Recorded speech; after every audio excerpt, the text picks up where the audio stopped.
Angleterre. Dans les États-Unis. Plus précisément dans Washington. Maman Martin né. Maman Martin né. Balobi shop Africa Union.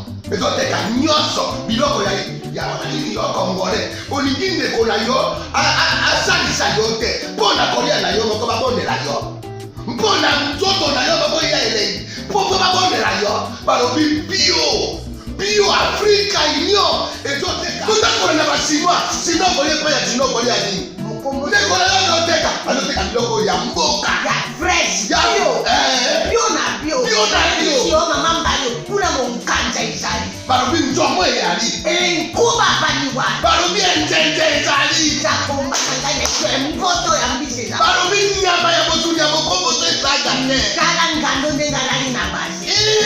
Oyedike na sutu. Ezako dia na peti. Po mama mande.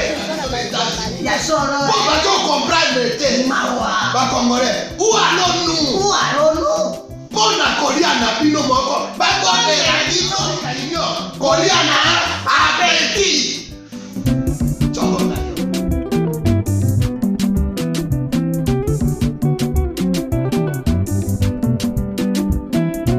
Mesdames et messieurs, merci de suivre Critique Info, deuxième numéro. Je voudrais encore une fois questionner notre façon d'être. J'ai comme l'impression que parfois nous oublions les véritables problèmes de notre pays. Voilà maintenant que le pays est bloqué sur des questions de consultation. Que va dire le président? Comment va-t-il aborder la question? Les médias étrangers sont littéralement achetés pour finalement dire aux Congolais qu'on ne peut pas vivre sans Kabila, on ne peut pas vivre sans lui, cet accord ne tient qu'à lui. Il y a une question d'argent, je l'ai dit dans la première partie. Ces médias sont littéralement achetés pour servir leurs besognes, pour servir leurs intérêts. Parce qu'on leur a donné 200 000, 300 000, 500 000, 1 million, eh bien, ils se permettent de tout dire et de tout faire. Bon, ce n'est pas leur problème. Mais à l'intérieur, chez nous-mêmes, quel type d'informations nous consommons tous les jours? On consomme à la limite de la crasse. On consomme à la limite le rejeté de réflexion. Ça veut dire quand les hommes sérieux ont fini de discuter, alors les miettes qui tombent de leur réflexion, nous en parlons comme si c'était des évidences. C'est affreux et c'est malhonnête en même temps. Je voudrais savoir, est-ce que nous nous posons des véritables questions sur notre système politique véritablement?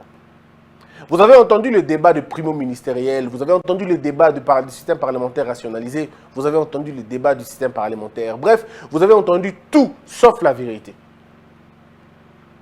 Ça veut dire que les hommes et les femmes ont décidé de sortir les véritables questions du salon de réflexion pour amener ça au trottoir.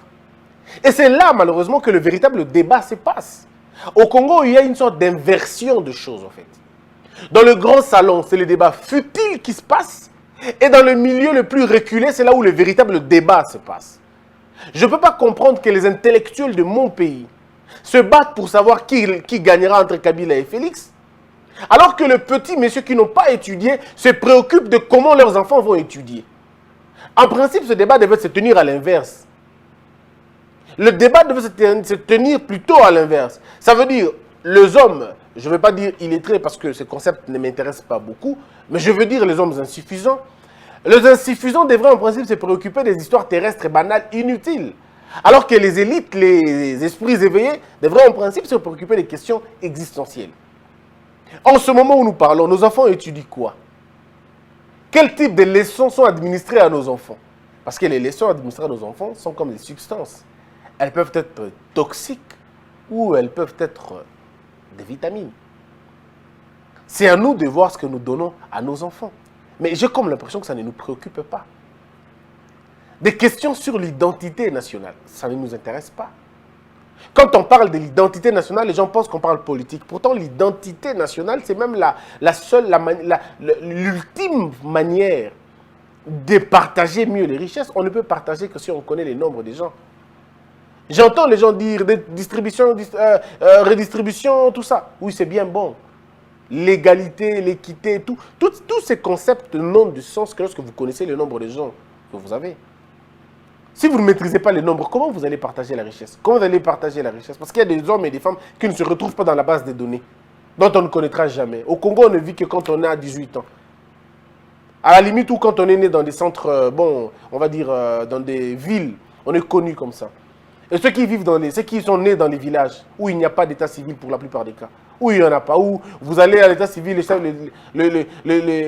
l'officier de l'état civil est au champ, où l'officier de l'état civil est en train de répertorier une antilope malade pour la battre, pour manger.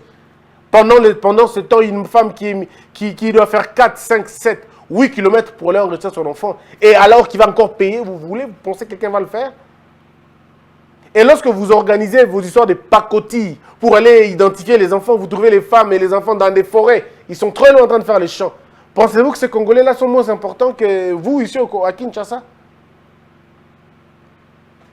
En réalité, le véritable problème ne nous intéresse plus, malheureusement.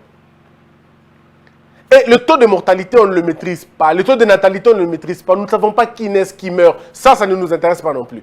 Voici les éléments d'un État. Voici les éléments qui constituent véritablement si un État est en train de fonctionner ou pas. L'État doit être en mesure de savoir qui sont nés aujourd'hui, qui sont morts aujourd'hui. Les uns se retrouvent dans les registres de naissance, les autres dans le registre de mort. Il faudrait qu'on ait ça. La porte d'entrée, la porte de sortie. Au moins dans l'hypothèse métaphysique, on devrait le savoir. Mais on ne le sait pas. Ça ne nous intéresse pas. Ça ne nous intéresse pas. La qualité de notre vie de tous les jours, ça ne nous intéresse pas. Qu'est-ce que les Congolais boivent? Qu'est-ce qu'ils mangent? Ce n'est pas notre problème.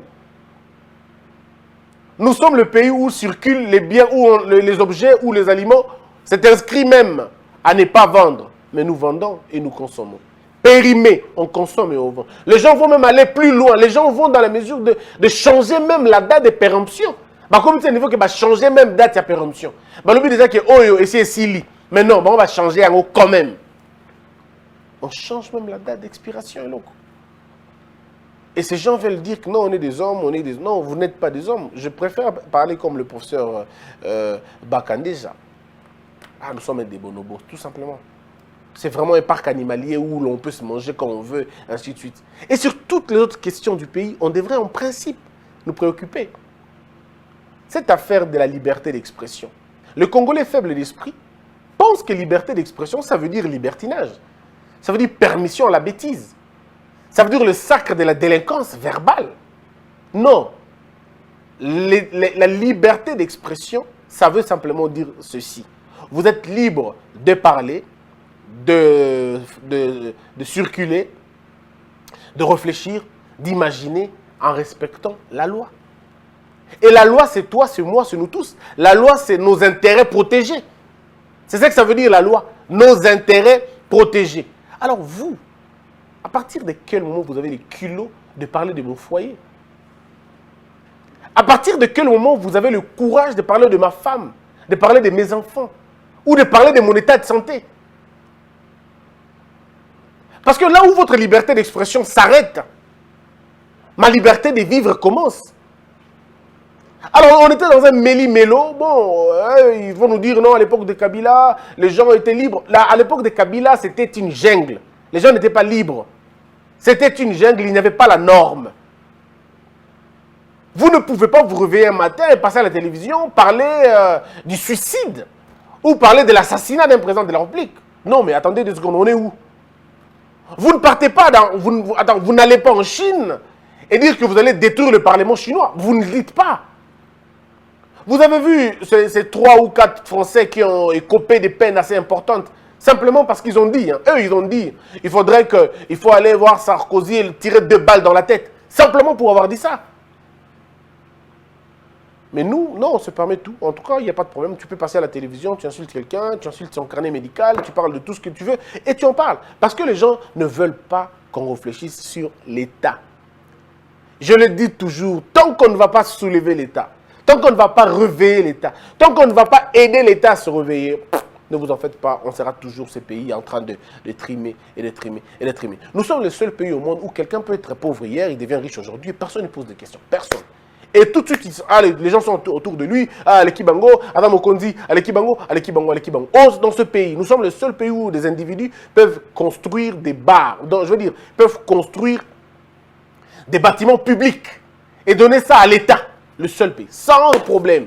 Moi, je peux me réveiller un matin, je dis, bon, l'Assemblée nationale de Kinshasa, ça ne me plaît plus. Je construis l'Assemblée nationale et je dis, bon, l'État, venez vivre là-bas. Et on trouve ça normal, ça nous arrange. Non, ce n'est pas un problème. C'est un acte de générosité. Ce n'est pas un acte de générosité, c'est un acte de lâcheté par rapport à l'État. C'est un acte de lâcheté par rapport à l'État. L'État est omnipotent. Ça veut dire omnipotence, tout puissant. L'État est omniscient. Ça veut dire omniscience. Je ne vais pas dire skiri.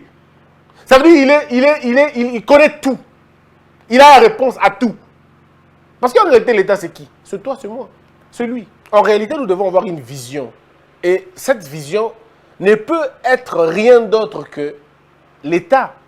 La sublimation de l'État.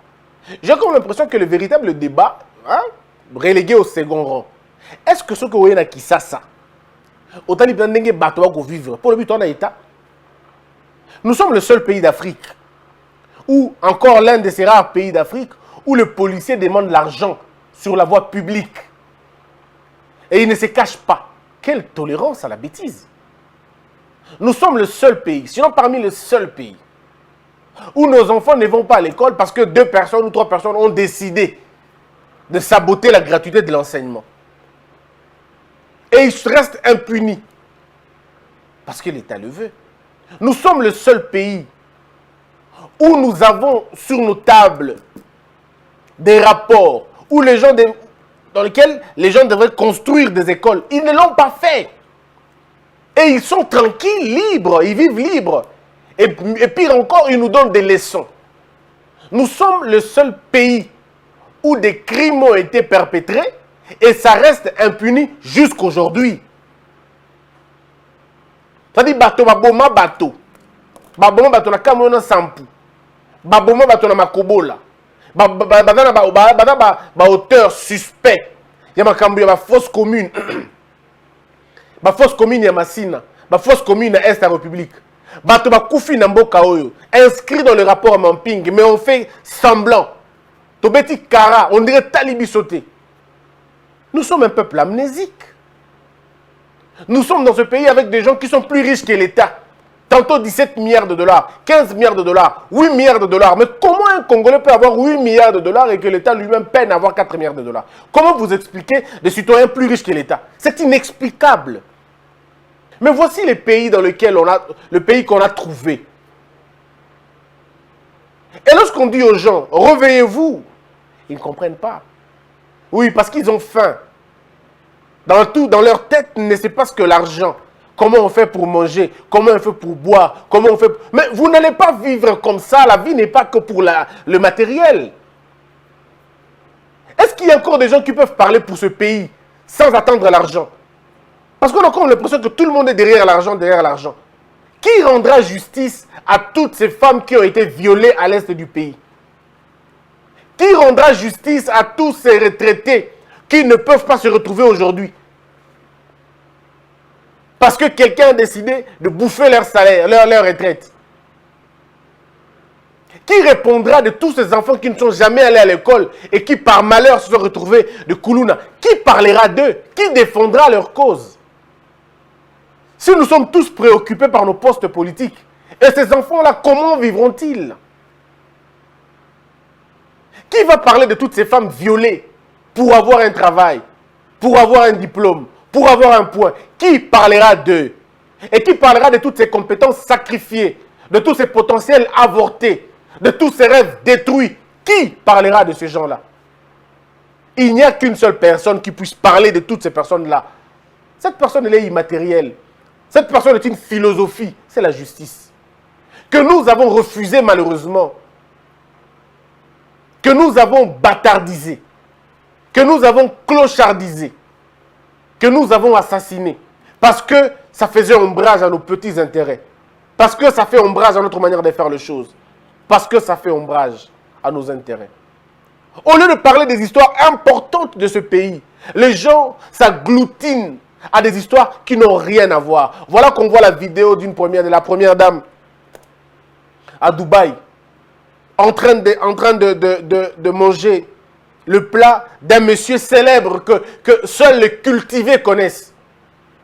Monsieur Saltbaï, c'est vrai, moi je comprends. Quand vous n'avez pas beaucoup étudié et que la lecture n'est pas votre favorite si vous voulez, et que les documentaires ne vous plaisent pas beaucoup, et que les émissions d'information, ça ne vous intéresse pas beaucoup, c'est tout à fait normal que vous ne puissiez pas comprendre ça. Aujourd'hui, c'est comme quelqu'un, c'est comme un ministre, un président de la République, qui va en France, à l'époque, il rencontre Versace, et il prend la photo avec Versace, et on dit, ben, écoutez, il s'habille en Versace et tout ça. C'est de l'hypocrisie, tout simplement. Ce monsieur est qui? C'est un véritable cuisinier qui a fait fortune dans cette histoire-là. Et la première dame n'est pas la première à être là. Le président de Bolivie est passé par là. Le président du Kenya est passé par là. Tous les présidents africains, quand ils vont là-bas, ils passent par là. Leur famille passe par là. Attendez 2 secondes. De quoi on parle à la fin? Et on va nous imposer un débat pareil. Il faut qu'on parle de ça. Donc aujourd'hui, on n'a plus besoin. Ça dit que voilà, là où le débat se trouve, on n'en parle pas. Là où les gens devraient finalement mettre leur intelligence, non, là n'est pas le problème. Comment vous êtes un pays, vous n'avez pas d'électricité, vous n'avez pas d'eau? Ça ne vous préoccupe pas. Vous avez le pétrole chez vous, mais vous achetez le pétrole très cher. Ça ne vous dérange pas. Ça ne vous gêne pas du tout. On va dire non, Christian, au Congo d'ailleurs, le pétrole n'est pas cher. Ah, le pétrole n'est pas cher au Congo, parce que vous le pensez. C'est quoi la cherté? La cherté, c'est l'écart qui est entre le pouvoir d'achat et le besoin d'une consommation. C'est ça la cherté d'une chose. Si mon pouvoir d'achat est faible et que 10 $ pour moi c'est une fortune, ne dites pas que 10 $ chez vous, comme c'est vous, 10 $ est facile, vous dites que ce n'est pas grave. C'est grave par rapport à moi. Moi, 10 $, il faut mettre beaucoup de jours pour avoir ça. Alors de quoi on nous parle à la fin? En fait, ce que je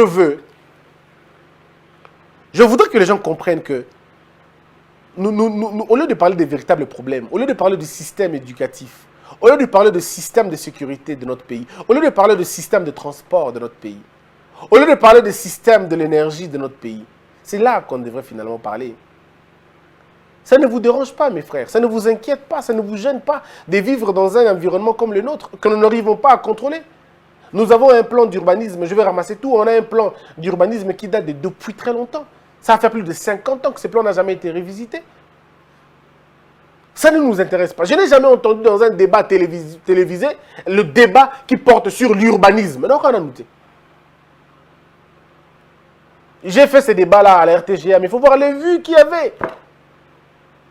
Pourtant, nous avons de véritables problèmes. Tout le jour, nous nous trouvons dans ces problèmes-là. Mais les Congolais, les débats superficiels, il y a l'inginde yango. Le débat, oh, ça, c'est tous à bien, tous vivre, le roi bateau, tous à la.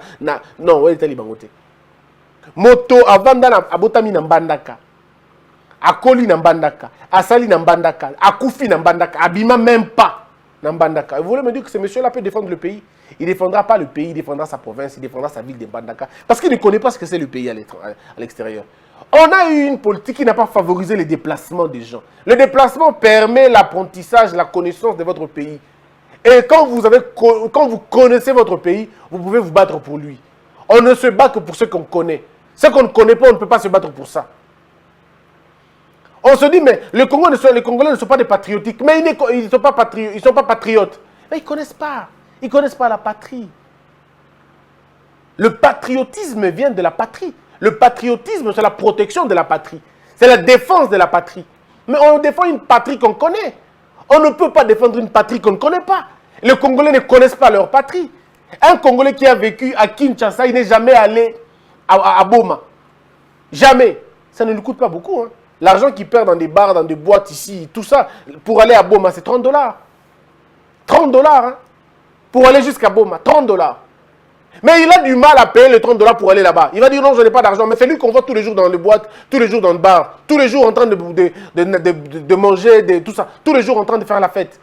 Mais il n'a aucune culture de sortir un peu de son milieu de tous les jours pour aller ne serait-ce qu'apprendre, pour aller ne serait-ce que voir ailleurs comment ça se passe.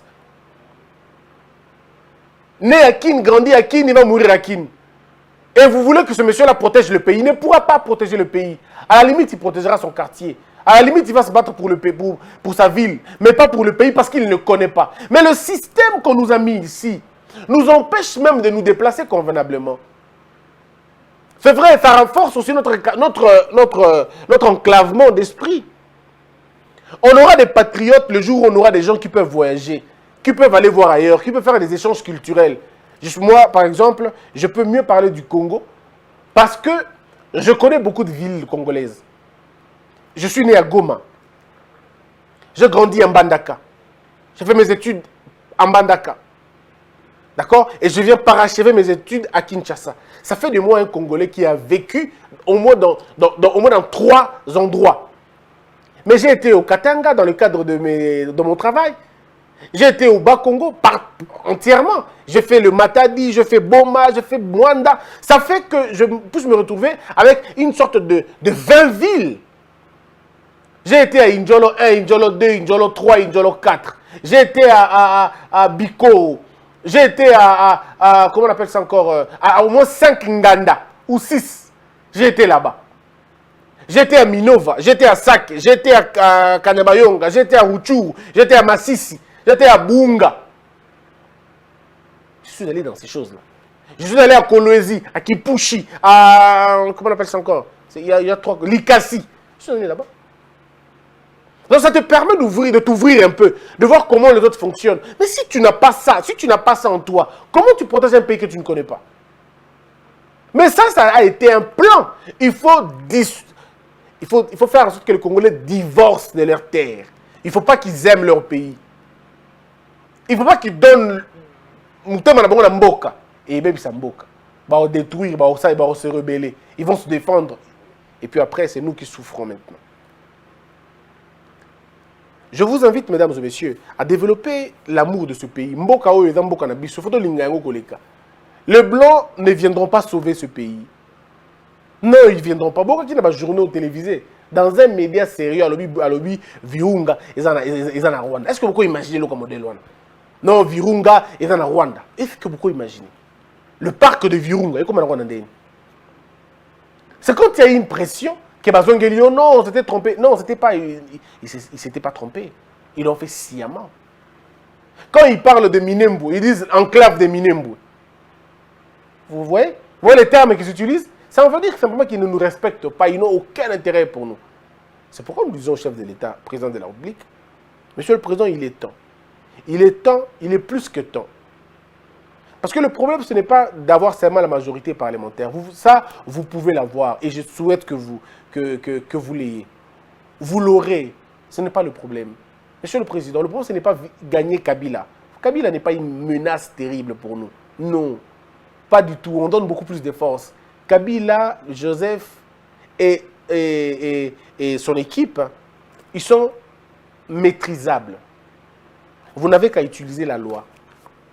Vous n'avez qu'à utiliser la loi. Vous n'avez même pas besoin d'user d'un seul brin de dictature. Vous avez juste besoin d'utiliser avec toute l'énergie les articles de la Constitution et dans le texte et dans l'esprit. C'est ça le véritable destructeur de la Kabylie. Seule la Constitution. Aujourd'hui, la Kabylie se bat contre la Constitution. Donc, vous n'avez pas besoin. Ils ne sont pas une véritable menace. Quand je le dis, ne vous en faites pas, j'ai mesure de la chose. Je sais à quel niveau ils peuvent être nocifs. Mais le problème, c'est que cette Constitution donne au chef de l'État beaucoup plus de puissance que vous n'avez aucune idée.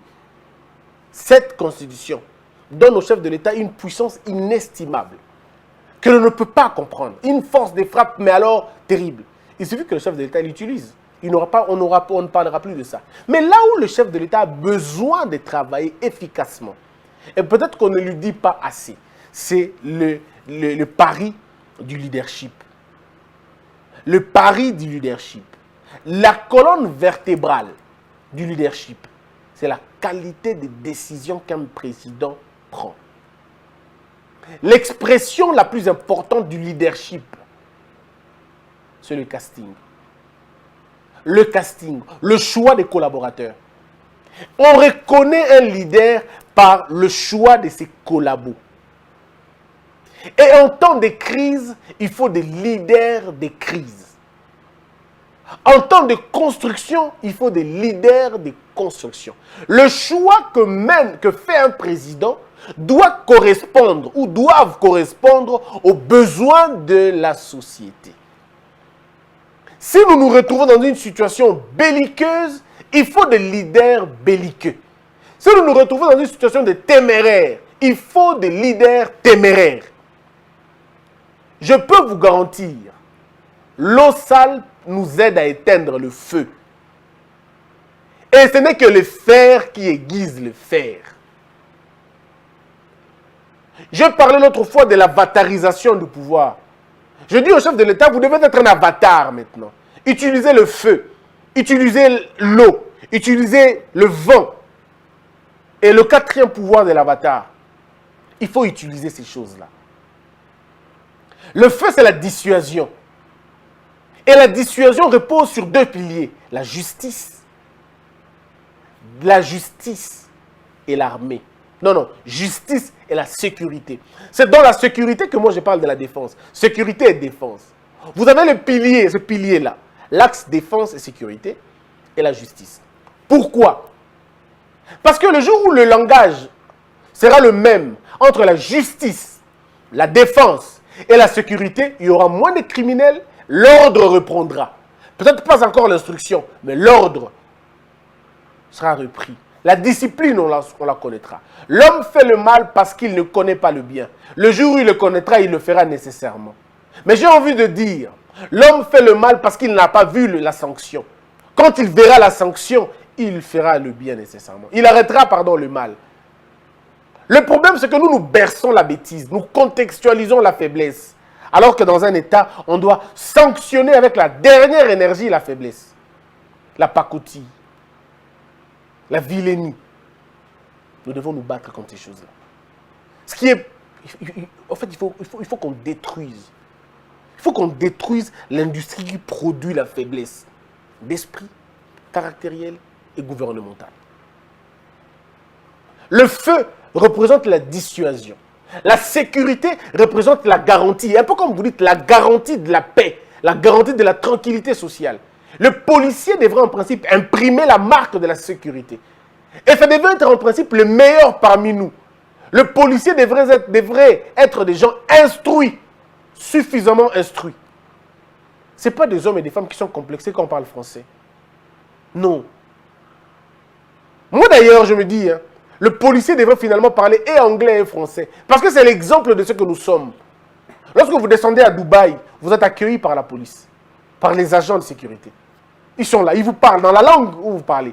Parlez en français, ils vous parlent en français. En anglais, ils vous parlent en anglais. C'est des hommes posés.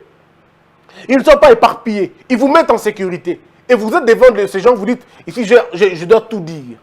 Ils ne paniquent pas. Ils ne vous montrent pas les indices de coopération. Ils sont là pour poser des questions. En Chine, c'est la même chose. Nous voulons avoir des hommes, des femmes comme ça chez nous. Et nous pouvons mieux les recruter. C'est ce que je parle de la structuration d'un État. Le président doit utiliser le feu. C'est la dissuasion. La sécurité. Le meilleur de nos enfants doivent faire la police. Le meilleur de nos enfants, la police. La sécurité intelligente. Oui, c'est là. Et la défense devrait être en principe réservée aux stratèges. Notre armée devrait être une armée dissuasive. L'Ouganda réfléchit, ils disent, si nous attaquons le Congo, ça va être dangereux pour nous. Le Rwanda se dit, mais si nous attaquons, ça va être dangereux pour nous. Parce que nous, si on avait une forte armée, on se dit, bon écoutez, vous dites que ce sont les FDLR, ok, on va les abattre, on les tue, on les repousse. Le terme approprié, ce n'est pas abattre, c'est plutôt repousser. On les repousse, on les expulse de notre terre. Et comme ça, on verra où ils vont aller. On peut le faire, on peut faire des grandes choses. Tout dépend de comment nous concevons la chose. Et l'eau pour nous, l'eau devait être capitale pour nous. J'ai parlé de ça dans une émission. L'eau devait être capitale pour nous parce que l'eau, c'est la source du bonheur. L'eau, c'est dans nos maisons, on a la régie des eaux, on a tout. Mais l'eau, c'est aussi la source d'énergie. L'eau, c'est aussi la source alimentaire. Donc, voyez-vous ce que l'eau peut apporter au pays. Ces eaux que nous avons devaient apporter l'eau potable chez nous. Dans tout le foyer congolais. Le défi de Félix Tshisekedi devrait être, par exemple, je ne partirai pas tant que tout le foyer aura de l'eau. Et c'est très facile d'y arriver. Oui, c'est très facile. Il faut une volonté politique, mais surtout la qualité des collaborateurs que vous avez. Parce que le chef de l'État n'est pas un magicien, il se limite à donner la vision. Ce sont ses collaborateurs qui doivent matérialiser la vision du président de la République. Mais ça, c'est le chef de l'État qui doit faire ce choix-là. Et le chef de l'État doit bannir la question des tribus et d'âge. Il doit le proscrire. Il dit, je recrute les gens, mes collaborateurs, sans tenir compte de leur tribu. Monsieur, vous êtes Mungala, venez, vous devenez mon conseiller. Monsieur, vous êtes Louba, venez mon conseiller. Monsieur Wandoulou, venez mon conseiller. Et le président monte une véritable équipe. C'est-à-dire, quand on dit une équipe du président, ce n'est pas une équipe de pacotille. Non, c'est véritablement une équipe. Où les gens ne parlent pas de combien de maisons ils ont achetées, où les gens ne parlent pas du nombre de voyages qu'ils ont faits, où les gens ne parlent pas, ne discutent pas sur le nombre de femmes et des jolies femmes qu'ils ont eues. Non, mais sur le nombre de réalisations de problèmes. J'ai envie d'entendre le conseil du président se mettre à bidon. Mais comment on va faire pour cette route-là d'Ingende? Comment on fera pour cette route-là de Bandundu? Comment on fera pour cette route-là de Vichumvi? Comment on fait pour relier, pour jeter des ponts? On nous dit par exemple qu'il faut 850 ponts. Exemple, hein? Il faut 800 ponts à travers le pays. Okay? Comment on fait? Le pont, c'est combien? Oh non, le pont, c'est autant. On fait ça, on étudie, et ils disent où on trouve le budget pour ces ponts-là. Non, le budget, on va le trouver dans tel endroit. Ok. Mais non de plaidoyer. Monsieur le Président, voici ce que nous pensons pour désengorger nos villes. Ah, c'est comme ça, d'accord. Est-ce que vous avez parlé avec le ministre de tel? On va l'appeler en séance de réunion. On appelle le ministre, il arrive, vous discutez sur... En fait, le ministre, quand il arrive, il n'a pas besoin de beaucoup réfléchir. Vous lui montrez le plan. Monsieur le ministre, avalisez ce plan. C'est tout simplement. Amenez ça au débat, au niveau du Conseil des ministres. Et là, on débat. On dit, bon, voilà comment on va faire. Qui va faire ça? Tant. Ce pays peut se développer en si peu de temps. Il suffit d'avoir une volonté politique. Mais la volonté politique, on l'a construit. La volonté politique, on l'a construit. On l'a construit autour de quoi? Autour d'une idéologie, autour d'une vision. Et qui consolide ça? C'est les conseillers. De qui? Du président de la République. Voilà pourquoi il est important pour le chef de l'État de regarder. Oui, on va remanier. Oui, mais d'abord, le véritable remaniement devrait commencer au sein de la présidence, chez le président lui-même. Je balaye ma cour, je remets les choses en place, je place des hommes et des femmes capables. Pas de me servir moi, Félix Tshisekedi, mais de servir la mission que j'ai. Parce que si moi aujourd'hui le président fait appel à moi, par exemple, c'est un exemple, il fait appel à moi, je ne le dis pas pour qu'il fasse appel à moi. Mais je dis que si le président fait appel à moi, par exemple, Christian, il dit, monsieur Bossembe, je voudrais que vous puissiez m'aider à réussir à construire ce pays. Je lui dirais, monsieur le président, je suis apte pour vous redresser la justice congolaise. Je suis apte pour vous redresser la communication de ce pays. Et je suis apte pour vous redresser l'éducation de ce pays. Donnez-moi ces choses, vous allez voir comment ça va se passer. Et c'est tout. Et on a un contrat de performance. Et dans 6 mois, le président de la République verra qu'on ne va pas changer tout, mais on va apporter un élan. Parce que nous, notre programme sera de détruire le système qui existe déjà et rebâtir un nouveau système en partant sur le centre de l'ancien. Faire bien les choses. Là où c'était bien, on continue. Là où c'était mal, on détruit. C'est tout simplement sans négociation. C'est ce qu'on appelle la reconstruction d'un État. Mais il faut avoir un cœur pour ça. Il faut aimer ce pays. Il faut n'avoir que ce pays dans sa tête. Il faut ne voir que ce pays. Il faut honorer les gens qui sont morts pour ce pays. Il faut les honorer. Il faut honorer ceux qui vivront. Nous devons, nous, honorer ceux qui sont morts pour ce pays, pour que nos enfants nous honorent aussi. Que la peur quitte nos esprits et que Dieu bénisse la RDC. DigiLink met en relation des Congolais talentueux de partout au monde et les demandeurs des services du monde entier. Les Congolais de la diaspora, y compris ceux de Kinshasa et d'autres villes de la République démocratique du Congo. DigiLink permet aux Congolais de vendre leurs talents dans le monde. DigiLink, c'est le contact direct entre le prestataire et le demandeur de service. Communiquez en anglais, français, Chiluba, Swahili, Kikongo et Lingala pour le service sur DigiLink. C'est simple et gratuit. Allez sur www.digilink.com. Enregistrez-vous avec votre email et votre WhatsApp, pays où vous résidez et ce que vous savez très bien faire.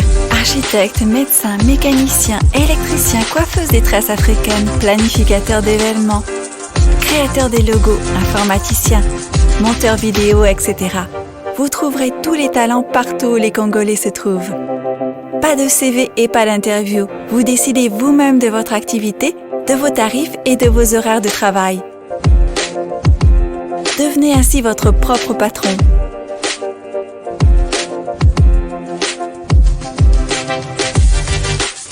Bienvenue sur digilink.com.